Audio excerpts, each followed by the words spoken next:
महाराष्ट्र, मध्य प्रदेश और अब राजस्थान से ये निकली है और ये श्रीनगर में जाकर जो हमारा तिरंगा है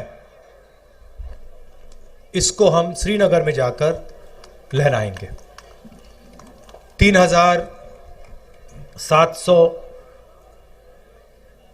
3,800 किलोमीटर के बीच की दूरी है। शुरू किया था तो हम सबको लगा था कि ये काफी मुश्किल सफर होगा, आसान नहीं होगा। 3,700 किलोमीटर चलना आसान नहीं होता है। पहले धूप थी, बारिश हुई, आंधी आई, अब थोड़ी ठंड हो रही है। मगर अजीब बात यह है कि ये सफर मुश्किल नहीं है, काफी आसान है। आप हमारे यात्रियों से पूछिए, जो भी इस यात्रा में चल रहा है, 25-26 किलोमीटर हम चलते हैं, 7-8 घंटे चलते हैं, मगर थकान किसी को नहीं होती। और शुरुआत से मैं सोच रहा हूं ये इसका कारण क्या है। आमतौर से 5-10 किलोमीटर चलते हैं, थकान हो जाती है, मगर इसमें हम 25-26 चल रहे हैं और थकान नहीं हो रही है। इसका कारण है कि आप लोगों ने, हिंदुस्तान की जनता ने इस यात्रा को अपना प्यार, अपना समर्थन और अपनी पूरी शक्ति दे दी है और आपने हमारी मदद की है, हमारा काम आसान बनाया है। तो इसके लिए भी मैं आप सबको दिल से धन्यवाद करना चाहता हूं। यात्रा का लक्ष्य मैं आपको बताना चाहता हूं। हिंदुस्तान एक लोकतांत्रिक देश है। इसमें अलग अलग संस्थाएं लोकतंत्र की रक्षा करती हैं। इसमें हमारे विधानसभाएं हैं, लोकसभा, राज्यसभा, जुडिशरी, जैसे भी गहलोत जी ने कहा, मीडिया जो चौथा स्तंभ माना जाता है, इन सब का काम लोकतंत्र की रक्षा करने का होता है। मगर आज के हिंदुस्तान में बीजेपी ने, आरएसएस ने इन सब को दबा दिया है और इन सब के अंदर अपने लोगों को इन्होंने बैठा दिया है।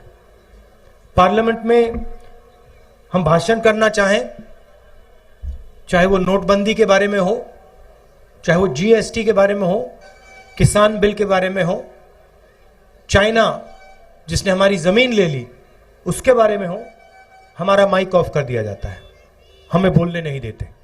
हम चिल्लाते रहते हैं पार्लियामेंट हाउस में, वीडियो कैमरा हमारी ओर आता ही नहीं है। स्पीकर राजस्थान के हैं, लोकसभा टीवी को उनका चेहरा बहुत अच्छा लगता है, 24 घंटा उनका चेहरा दिखाते रहते हैं और जो हम कहते हैं वो कोई सुन नहीं पाता है। इसलिए हमने सोचा कि हमारे लिए एक ही रास्ता है, इन सड़कों पे चलकर आपसे बातचीत कर कर आपको जो हिंदुस्तान की सच्चाई है वो बताना। तो ये है लक्ष्य यात्रा का। अभी गहलोत जी ने एक बात बोली और मैं उनसे सहमत हूं, मगर मैं उसमें एक चीज जोड़ना चाहता हूं। गहलोत जी ने कहा कि जो हमारे मीडिया हैं वो अपना काम नहीं कर रहे हैं, जो चौथा स्तंभ का काम होता है, जिम्मेदारी होती है, उसको पूरा नहीं कर रहे। वो सही बोल रहे हैं, मगर यहां जो हमारे मीडिया के मित्र आए हैं, और मैं यहां कहना चाहता हूं क्योंकि जो लोग भीड़ में हैं, आपको गलतफहमी नहीं होनी चाहिए, ये इनकी गलती नहीं है। ये अपना काम करने की कोशिश करते हैं, ये रिपोर्टिंग करने की कोशिश करते हैं, मगर इनके जो मालिक हैं इन्होंने इनके पीछे एक लगाम सी बांध रखी है, तो ये अपना काम पूरा नहीं कर सकते हैं। तो गलती इनकी नहीं है, जरूर ये थोड़ा और कर सकते हैं और करना चाहिए, मगर इनका कंट्रोलर, इनका रिमोट कंट्रोल, जैसे टीवी का रिमोट कंट्रोल होता है, वो इनके, देखिए मुस्कुरा रहे हैं, वो इनके हाथ में नहीं है, वो इनके जो मालिक हैं उनके हाथ में है। और सरकार में जो आपका दिल्ली में राज करते हैं उनके हाथ में है। तो ये मैं अशोक गहलोत जी की बात को थोड़ा बढ़ावा देना चाहता था। हिंदुस्तान के सामने 2-3 बड़े मुद्दे हैं। सबसे बड़ा मुद्दा बेरोजगारी का, और महंगाई का। जो रोजगार देने का सिस्टम है, वो जो स्मॉल और मीडियम बिजनेस चलाते हैं, जो छोटे व्यापारी होते हैं, वो लोग देते हैं रोजगार। जो अरबपति होते हैं, 3-4 अरबपति हैं हिंदुस्तान में, वो रोजगार नहीं देते। और जब नरेंद्र मोदी जी ने नोटबंदी की और जीएसटी, गलत जीएसटी लागू की, तो जो छोटे व्यापारी हैं, जो स्मॉल और मीडियम बिजनेस चलाते हैं, जो देश को रोजगार देते हैं, उनकी रीढ़ की हड्डी टूट गई। और सच्चाई आज ये है कि देश अगर चाहे भी अपने युवाओं को रोजगार नहीं दे सकता। तो सबसे बड़ा मुद्दा देश के सामने यह है। दूसरा मुद्दा महंगाई है। इंटरनेशनल मार्केट पे पेट्रोल और डीजल के दाम ऊपर जाएं या नीचे जाएं, हिंदुस्तान में पेट्रोल और डीजल के दाम ऊपर ही जाते हैं। चाहे कुछ भी हो जाए, इंटरनेशनल मार्केट में तेल के दाम गिर जाएं, मगर उसका फायदा हिंदुस्तान के गरीब लोगों को नहीं मिलता। फायदा 3-4 बड़े उद्योगपतियों को मिलता है। आपको याद होगा यूपीए के समय पेट्रोल के दाम 60 रुपए के थे। याद है आपको? याद है? ठीक है, 60 रुपए के थे। आज क्या है?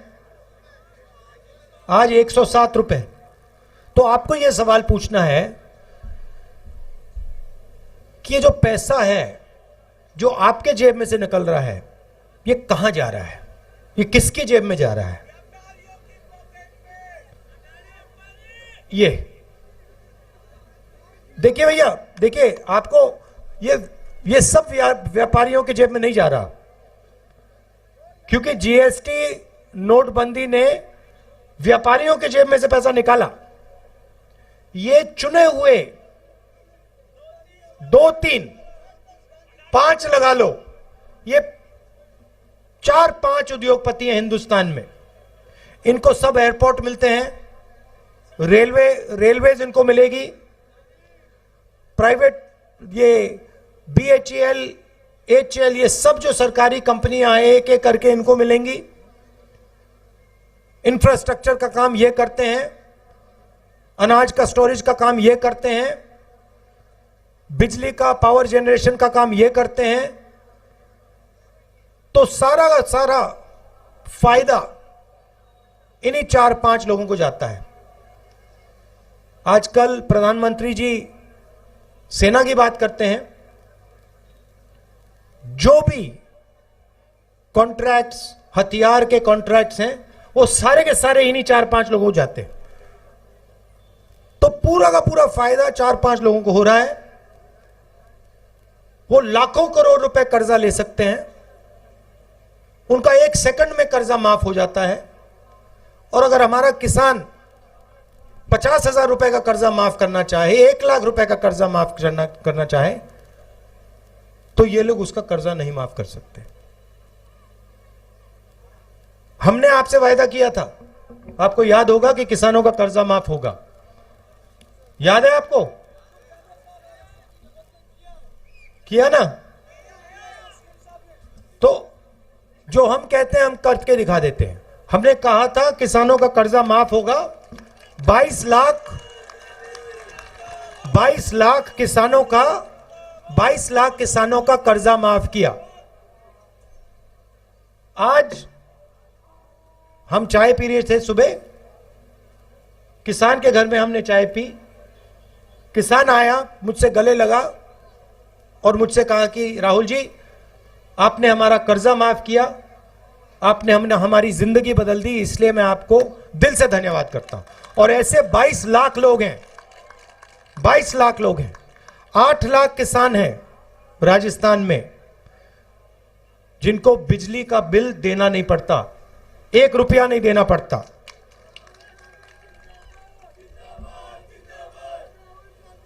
और चिरंजीवी योजना के बारे में तो आप जानते हो 28 लाख बेनिफिशियरीज को 10 लाख रुपए का बीमा, कोई भी बिल्कुल फ्री, कोई भी ऑपरेशन करवाना हो, दिल का ऑपरेशन करवाना हो, कैंसर का इलाज करवाना हो, ट्रांसप्लांट करवाना हो, राजस्थान में आपको फ्री में करवाते हैं हम लोग। और पहले गांव में मनरेगा होती थी। राजस्थान पहला स्टेट है जहां पे अब शहरों में हम मनरेगा जैसी योजना लाए हैं।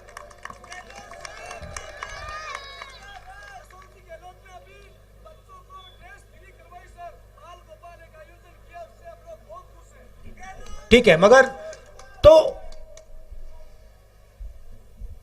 तो हम जो कोशिश कर सकते हैं, ये काम हमने छत्तीसगढ़ में भी किया, मध्य प्रदेश में भी किया, पंजाब में भी किया था। हम जो कर सकते हैं हम करते हैं। मगर दुख की बात है कि जो दिल्ली की सरकार है वो गरीबों पर, छोटे व्यापारियों पर, किसानों पर, मजदूरों पर 24 घंटा आक्रमण करती है। मैं आपको एक और उदाहरण देता हूं, आपके स्टेट का उदाहरण देता हूं। यहां पे आपका सिंचाई का प्रोजेक्ट था, 13 डिस्ट्रिक्ट्स में पानी देने का, ईआरसी सॉरी, ठीक है, ईस्टर्न राजस्थान कैनाल प्रोजेक्ट, जिससे 13 डिस्ट्रिक्ट्स को सिंचाई का और पीने का पानी मिलता। स्टेट की सरकार ने 9,500 करोड़ रुपए इस प्रोजेक्ट के लिए अलग रखे। अब प्रधानमंत्री ने वायदा किया था कि इसी प्रोजेक्ट को वो नेशनल प्रोजेक्ट बनाएंगे। कितनी बार किया था वायदा? 2 बार। अपने भाषणों में हिंदुस्तान के प्रधानमंत्री ने राजस्थान के 13 डिस्ट्रिक्ट्स को वायदा किया था कि ये जो सिंचाई का प्रोजेक्ट है इसको हम नेशनल प्रोजेक्ट बनाएंगे और जल्दी से जल्दी इसको हम पूरा करेंगे। उन्होंने उसको कैंसिल कर दिया और अब जब राजस्थान की सरकार अपने पैसे से प्रोजेक्ट को बनाना चाह रही है तो हमारी सरकार को प्रोजेक्ट बनाने से रोक रहे हैं। तो यह है हालत। और नफरत और हिंसा के बारे में तो आप हर रोज देखते हो।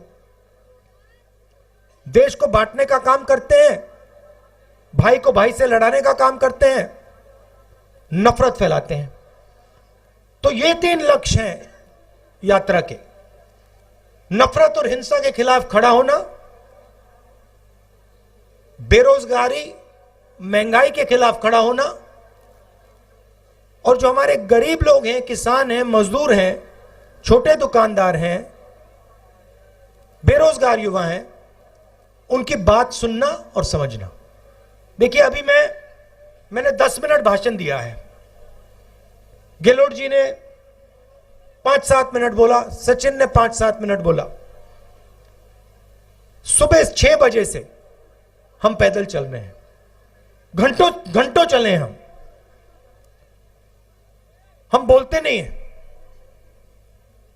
हम आपकी बात सुनते हैं। हमारे पास जो भी आना चाहता है आ जाता है, चाहे वो किसान हो, युवा हो, माताएं बहनें, मनरेगा के मजदूर, छोटे दुकानदार, जो भी इन सड़कों पे हमसे बात करना चाहते हैं आ सकते हैं, आ जाते हैं। देखिए, ये लड़की हाथ उठा रही है, इससे जाके अभी हम बात करेंगे। जो भी बात करना चाहता है आता है, हम प्यार से उनकी बात सुनते हैं, 7-8 घंटे सुनते हैं और फिर अंत में अपनी बात 15 मिनट के लिए रखते हैं। आपने इतना समर्थन दिया, इतना प्यार दिया,